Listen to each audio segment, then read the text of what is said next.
Hey you guys, we're going to start talking about graphing linear equations. And the easiest way to graph a linear equation is when it's written in slope-intercept form. Slope-intercept form is the same thing as y equals mx plus b. You probably remember that from last year. And when we graph any linear equation, it's going to turn out to be a straight line. And the keys to knowing where to put that line on the graph are in this y equals mx plus b equation. The really important parts of this that are going to help us graph these are the m, which is our slope. If I were you, I would pause this video now and get your notebook and take some notes, okay? Slope is the same thing as rise over run. So when we get to our graph, I'll show you what I mean by rise over run. But slope, when we're graphing, thinking of it as rise over run really helps a lot. All right, so m is our slope. It's the same thing as rise over run. And then b is our y-intercept. Why they used m and b, I'm not sure, because slope doesn't start with m and y-intercept doesn't start with b, but that's what the universal algebra slope-intercept form equation is. So our m is our slope and our b is our y-intercept. And we're going to use the slope and the y-intercept to help us graph. Okay, so slope is rise over run. Y-intercept is where the line crosses through or touches the y-axis. Remember, the y-axis is the one that's vertical. So let's see some examples of how we can use the slope and the y-intercept to help us graph some lines. Okay, so let's look at this equation here. Let me make it so that you can see the whole page. Do it even more. All right. So we have an equation here. We know it's going to be a line, a linear equation, and it's written in slope-intercept form, y equals mx plus b. So this 2 is our m, that's our slope, and this 9 is our b, which is our y-intercept. Okay? The one that's going to help us figure out where to put the first dot or the first point on our line is our b, or our y-intercept. So we want to look at this number first. This is our y-intercept.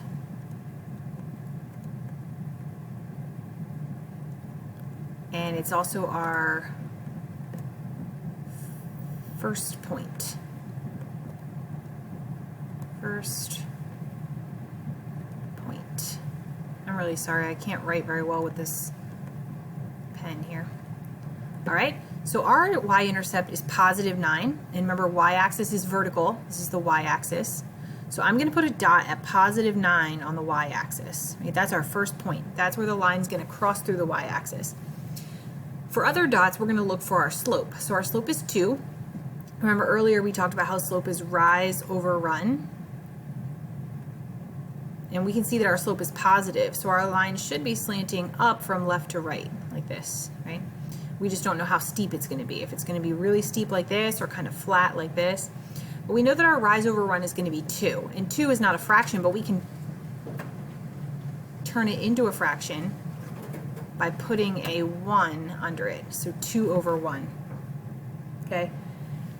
So now our rise is 2 and our run is 1. Uh-oh, I'm running into a problem here. I can't go up 2 over 1 because then I go off the graph. Right? So if I went up 2 over 1, I'd be somewhere up here. But I'm off the graph. Okay, but another way to think of this would be like negative 2 over negative 1, because a negative divided by negative is a positive. So you can just take the opposite signs of both your rise and your run and do it that way. So this negative 2 would tell us to go down 2, and then the negative 1 would be to go to the left 1.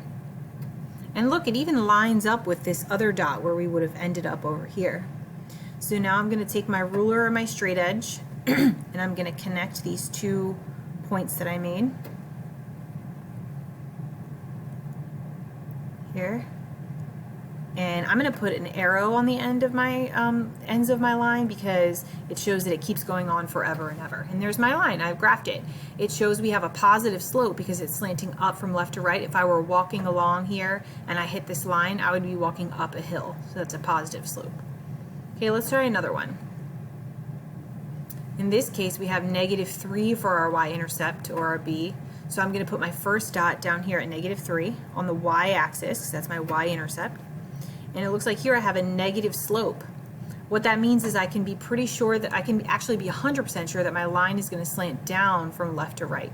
I just don't know how steep it's going to be. I do know that my slope is -1/2 though, and that's my rise over run. So this is telling me that I'm going to go down 1 over to the right 2, because the 2 is positive, right? -1 over 2, -1/2. Or if you thought of it as 1 over -2, that's okay as well. That would mean you'd go up 1 and to the left 2. And you see how that falls in the same line as those other points that I drew? So now I'm going to take my straight edge and I'm going to connect these points here. Connect them. And I'm going to put an arrow at the ends of the line there to show that it keeps going forever and ever in both directions. All right, let's try another one. Oh, shoot.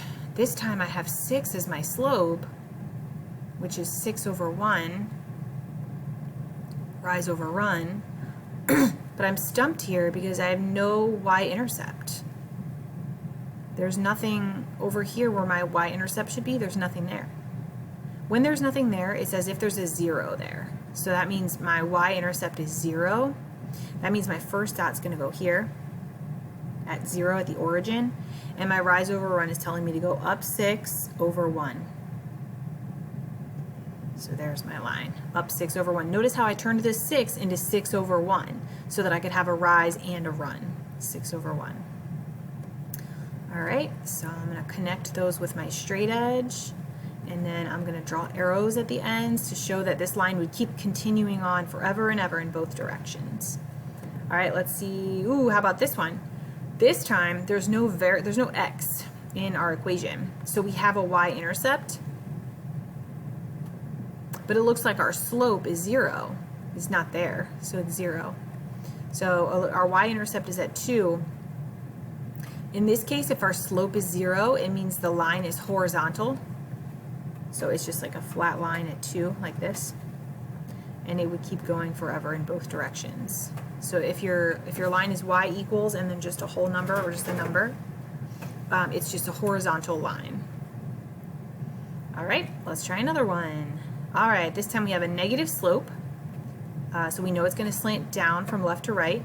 So we have -4 over 1 because it's not a fraction. So I'm going to turn it into a fraction so that I can have a rise over run. And then I have a negative y-intercept, -9, boop, right there. So that's going to be my first point where that y-intercept is, and it's -9. So I'm going to put it all the way down here, -9. And it looks like my slope is telling me I should go down 4 over 1. But uh-oh, I run out of room here. I can't go down 4. So a solution to that would be to write it the opposite way. So make it +4 over -1. That's the same thing as -4. So I'm not changing the value of the problem, but I'm making it easier to plot because now I'm going to go up 4 and then to the left 1, like this. And notice when I connect those dots, it's still slanting down from left to right, which is what I want because we have a negative slope. So slanting down from left to right. And I'm going to put the arrows on the ends. Arrow, arrow. Okay, and there's our line. All right. So what I'm going to have you guys do today is a Desmos activity. I'm going to show you what it looks like.